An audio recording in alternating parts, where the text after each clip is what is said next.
Assalamualaikum dan sejahtera. Nama saya Awijin. Nombor matris 269869.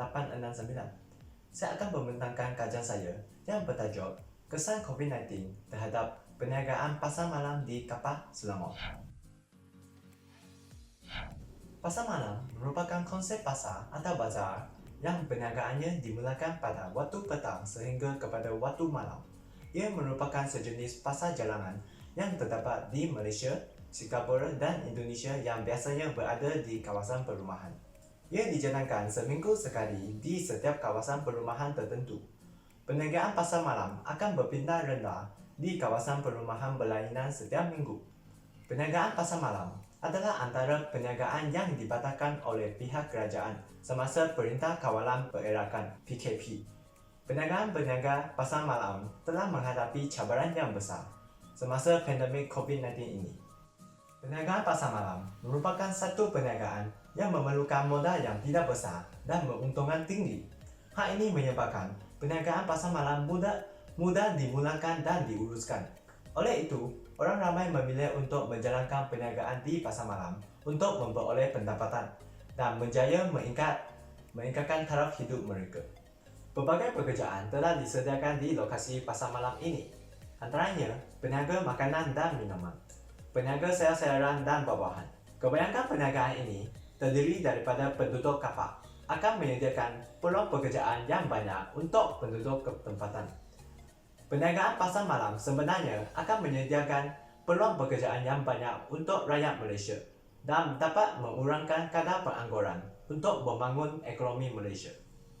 Malaysia telah memulakan PKP sebagai usaha mengelakkan penularan COVID-19. Tetapi, PKP ini telah menghasilkan pelbagai masalah yang perlu dihadapi oleh peniaga pasar malam. Masalah yang pertama, pada fasa pertama hingga kelima iaitu PKP atau PKPB, perniagaan pasar malam tidak dibenarkan untuk beroperasi. Peniaga pasar malam tidak dapat mencari rezeki. Kesannya adalah taraf hidup mereka terpaksa terjejas dan tidak dapat menjamin kehidupan mereka. Pada fasa ke-6, walaupun perniagaan pasar malam dibenarkan untuk beroperasi, tetapi masih menghadapi masalah lain, iaitu jumlah bilangan pengunjung pasar malam telah terjejas. Hal ini disebabkan penduduk kapal akan mengelakkan untuk pergi ke pasar malam kerana pasar malam dianggap sebagai lokasi yang berisiko tinggi. Selain itu, mungkin penduduk kapal telah terbiasa kepada membeli belah atas talian semasa PKP yang berlama hampir 3 bulan. Kesannya, pendapatan peniaga pasar malam terjejas pada pandemik COVID-19 ini. Setelah mengenal pasti masalah tentang isu kajian ini dilaksanakan untuk menjawab 3 soalan, iaitu pertama, apakah masalah yang dihadapi oleh peniaga pasar malam di Kapal Selangor apabila pandemik COVID-19? Kedua, bagaimana pandemik COVID-19 mempengaruhi perniagaan pasar malam di Kapal Selangor? Dan akhirnya, bagaimana peniaga pasar malam boleh lakukan untuk mengatasi masalah yang dihadapi? Objektif kajian adalah untuk menjawab semua masalah yang terdapat dalam persoalan kajian. Objektif kajian boleh terbahagi kepada 2, iaitu objektif umum dan objektif khusus. Bagi objektif umum adalah untuk mengkaji kesan COVID-19 terhadap perniagaan pasar malam di Kapal Selangor. Manakala, bagi objektif khusus adalah pertama, untuk mengenal pasti masalah yang dihadapi oleh peniaga pasar malam di Kapal Selangor apabila pandemik COVID-19. Kedua, untuk mengkaji impak pandemik COVID-19 terhadap perniagaan pasar malam di Kapal Selangor. Dan ketiga, untuk mengkaji langkah yang boleh dilakukan oleh peniaga pasar malam untuk mengatasi masalah yang dihadapi. Kajian ini amat penting dilakukan kepada peniaga pasar malam kapal dan pihak kerajaan kapal. Hal ini disebutkan kerana kajian ini adalah untuk membantu peniaga pasar malam untuk memahami masalah yang akan dihadapi apabila COVID-19 ini. Selepas itu, peniaga pasar malam dapat bersedia dan rancang terlebih dahulu untuk menyelesaikan atau mencegah masalah yang akan tiba apabila pandemik COVID-19 ini. Selain itu, kepentingan kajian ini adalah untuk menerangkan kepada pihak kerajaan kapal mengenali masalah yang sebenarnya dihadapi oleh peniaga pasar malam di kapal. Oleh itu, pihak kerajaan dapat menentukan polisi atau langkah yang bersesuaian untuk membantu peniaga pasar malam dan menyelesaikan masalah yang dihadapi pada COVID-19 ini. COVID-19 adalah penyakit berjangkit yang disebabkan oleh virus yang baru ditemui. Pesakit yang dijangkiti virus COVID-19 akan menghadapi masalah kesihatan. COVID-19 mudah berjangkit daripada seseorang yang bergejala kepada seseorang yang lain melalui batuk atau bersin. COVID-19 ini disifatkan berbahaya kerana orang yang dijangkiti juga terdenda kepada risiko kematian memandangkan vaksin untuk merawatannya belum ditemui.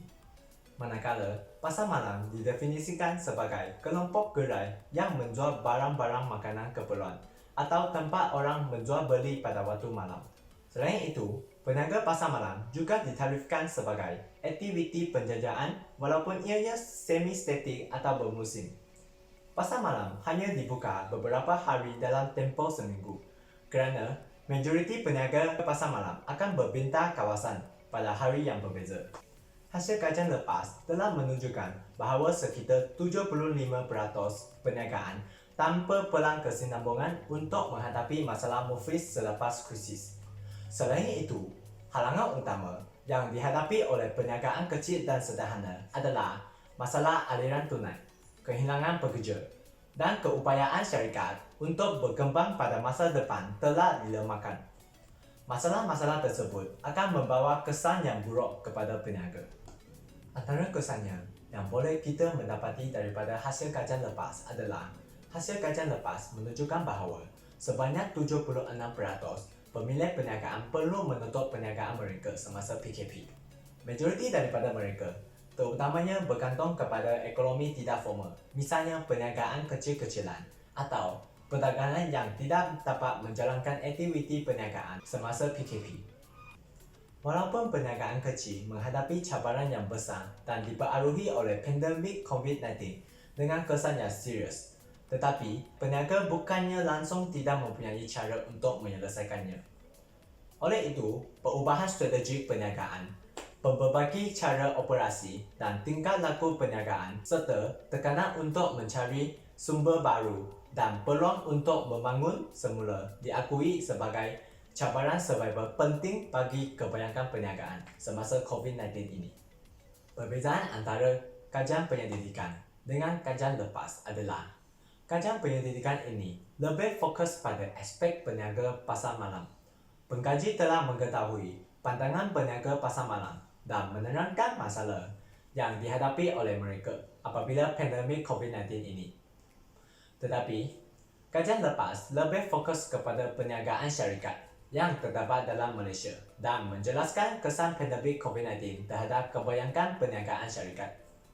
Selain itu, kajian penyelidikan ini dilakukan di Malaysia dan mempunyai sesuatu kawasan kajian yang ditetapkan, iaitu Kapal Selangor. Manakala, kajian lepas telah menunjukkan keadaan negara lain semasa pandemik COVID-19. Sebagai contohnya, Afrika yang telah disebutkan di kajian lepas. Hipotesis kajian yang digunakan dalam kajian ini adalah untuk menguji sama ada terdapat hubungan signifikan atau tidak dalam kajian ini. Dua hipotesis yang dapat dibina melalui kajian ini, iaitu hipotesis nut dan hipotesis alternatif. Hipotesis nut merujuk tidak terdapat hubungan yang signifikan antara pandemik COVID-19 dengan perniagaan pasar malam di kapal. Manakala hipotesis alternatif merujuk kepada terdapat hubungan yang signifikan antara pandemik COVID-19 dengan perniagaan pasar malam di kapal. Pengkaji telah menggunakan beberapa teknik kajian untuk pengumpulan maklumat dan data supaya dapat menjalankan penyelidikan secara lancar. Yang pertama, pengkaji mendapatkan maklumat daripada dua sumber data, iaitu sumber primer dan sumber sekunder. Bagi menjalankan kajian ini, pengkaji menggunakan penyelidikan secara kualitatif, iaitu melalui borang soal sedilik dan pemerhatian pengkaji bagi memperoleh maklumat dan data. Borang soal sedilik ini dibentukkan daripada 10 soalan yang berbentuk skala Likert, 5 soalan terbuka dan 2 soalan tertutup. Manakala, data sekunder yang pengkaji gunakan adalah seperti buku, abad, laman web, kajian-kajian lepas, dan juga blog. Data sekunder ini merupakan maklumat tambahan bagi melengkapkan sesuatu kajian yang dijalankan. Bagi kaedah yang digunakan untuk mengumpulkan data, kaedah yang digunakan oleh pengkaji adalah kaedah tinjauan. Tinjauan adalah pengumpulan maklumat dan data melalui pengambil sampel daripada populasi. Dalam kajian ini, pengkaji telah memilih sebahagian responden daripada populasi secara rawat, dan responden ini akan dipilih untuk menjawab borang soal sedidik. Hal ini akan memudahkan pengkaji untuk mengumpulkan data kerana ianya dapat menjimatkan masa dan kos penyelidikan. Manakala bagi kaedah yang digunakan untuk menganalisiskan data, kaedah yang digunakan adalah analisis deskriptif. Analisis deskriptif bertujuan untuk memberi gambaran tentang bilangan data yang banyak dalam bentuk jadual, rajak ataupun gambar. Pengkaji menggunakan analisis deskriptif untuk mengkaji kadar penurunan jumlah perniagaan di pasar malam yang dipengaruhi oleh pandemik COVID-19. Pengkaji telah menggunakan beberapa peralatan, perisian komputer dan perkekasan untuk menggunakan proses kajian. Peralatan seperti thumb drive dan komputer telah digunakan sepanjang tempoh kajian. Manakala data yang dikumpul telah direkod dengan menggunakan Microsoft Excel. Selain itu, perisian komputer seperti Microsoft Word digunakan untuk merekod SPSS untuk menganalisiskan data dan maklumat yang dikumpulkan. Pengkaji akan memberikan fokus hanya kepada peniaga pasar malam kapal sahaja. Oleh itu, responden bagi kajian ini ialah peniaga pasar malam kapal, dan pengkaji akan memberi borang soal sedidik kepada peniaga pasar malam kapal sahaja. Dari segi sampel, terdapat banyak peniaga yang menjalankan perniagaan di pasar malam kapal. Oleh itu, pengkaji akan mengambil sampel kajian seramai 50 orang peniaga sahaja. Pengkaji telah memilih pasar malam di kapal sebagai lokasi menjalankan kajian. Pemilihan kawasan kajian ini adalah bersesuaian bagi memudahkan pengkaji untuk mengumpul maklumat dan data secara langsung.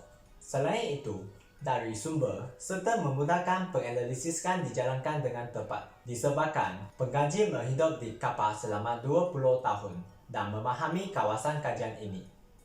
Kajian ini dijalankan selama 3 minggu, iaitu bermula dari 27 November 2020 sehingga 21 Disember 2020.